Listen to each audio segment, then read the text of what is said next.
Hello everyone, welcome to my channel बस critic. तो छात्रों, आप सभी छात्रों के लिए एके से अभी एक बहुत ही महत्वपूर्ण अपडेट सामने आई है, जिसको सुनकर आप राहत जरूर महसूस करेंगे। हालांकि यह अपडेट के बारे में जानकारी आप लोग को मैंने 2 से 3 दिन पहले ही दे दिया था और बताया था, इंडिविजुअली भी बताया था। जो छात्र मुझसे इंस्टाग्राम में जुड़े हैं उनको पता ही होगा, और जो व्हाट्सएप पे जुड़े हैं उनको भी पता होगा। अपने वीडियो के माध्यम से भी आप लोग को मैंने बताया था। तो छात्रों, अपडेट यह है कि जो आप लोग के एग्जाम फॉर्म भरने की अंतिम तारीख 29 मई थी, अब उसको बढ़ाकर 2 जून 2024 कर दिया गया है। प्रूफ के लिए मैं आपको ये दिखा रहा हूँ। एक स्टूडेंट का यहाँ पर एग्जामिनेशन फॉर्म डैशबोर्ड है।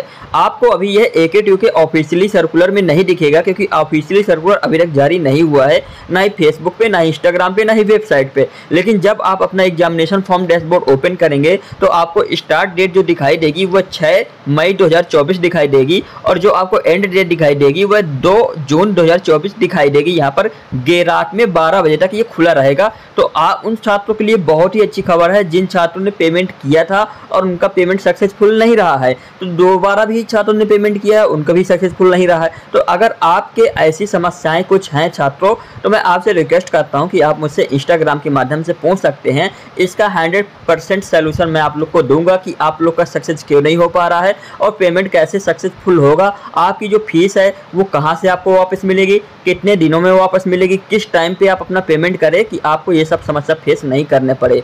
तो हालांकि सभी छात्र एसबीआई के माध्यम से ही पेमेंट कर रहे होंगे।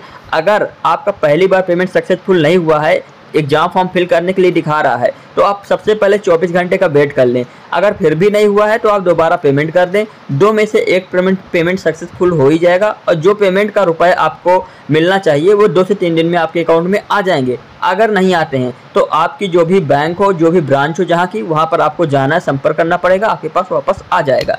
तो ये एक सोल्यूशन रहा छात्रों, ठीक है। अब एक प्रॉब्लम ये है कि बी फार्मा के छात्रों के लिए एक बहुत बड़ी प्रॉब्लम है कि जिन छात्रों ने फर्स्ट ईयर क्लियर नहीं किया है उनका थर्ड ईयर का रिजल्ट नहीं आ रहा है, जिन्होंने सेकेंड ईयर क्लियर नहीं किया उनका फाइनल ईयर का रिजल्ट नहीं आ रहा है, और ना ही आएगा। कब तक नहीं आएगा? जब तक उनका NPTY नहीं हटेगा। अगर आपका कोई रिजल्ट आना बाकी है तो आपको प्रमोट किया जाएगा, मतलब एक मौका दिया जाएगा। और अगर उसमें आपकी बैक आ गई सेकेंड फेज के रिजल्ट में, तो आपका NPTY या NPFY छात्रों लग जाएगा। अब देखिए, इससे बचने का क्या उपाय है। आप किसी न किसी तरीके से फर्स्ट ईयर क्लियर होना चाहिए, नहीं तो आप NPTY या NPFY से बच नहीं सकते हैं। हालांकि इस वीडियो में मुझे बस इतनी ही जानकारी देनी थी कि आप लोगों का जो एग्जामिनेशन फॉर्म की डेट है वो बढ़कर 2 जून हो चुकी है, तो आप अपना एग्जामिनेशन फॉर्म फिल भी कर सकते हैं, उसका पेमेंट भी कर सकते हैं। एक चीज़ आपको और बता दो, एग्जामिनेशन फीस क्या क्या लिखा है। Click on reverification link in case, आप स्क्रीन पर देख भी पा रहे होगे। Click on reverification link in case of no payment status. In case of no payment status it is advise to wait for 72 hours. यहाँ पर हालांकि 72 हार्स का दिए है। All multiples successful payment will be refunded by university automatically, do not claim any charge back. मतलब आपको कोई भी क्लेम करने की जरूरत नहीं है। अगर कोई भी सक्सेसफुल पेमेंट आपका हो चुका है और वहाँ पर शो नहीं हो रहा है, वो ऑटोमेटिक आपका रिवर्ट हो जाएगा, एक से ज़्यादा यानी कि हुआ है, ठीक है। तो फिलहाल इस वीडियो में इतना ही बताना था आज के लिए।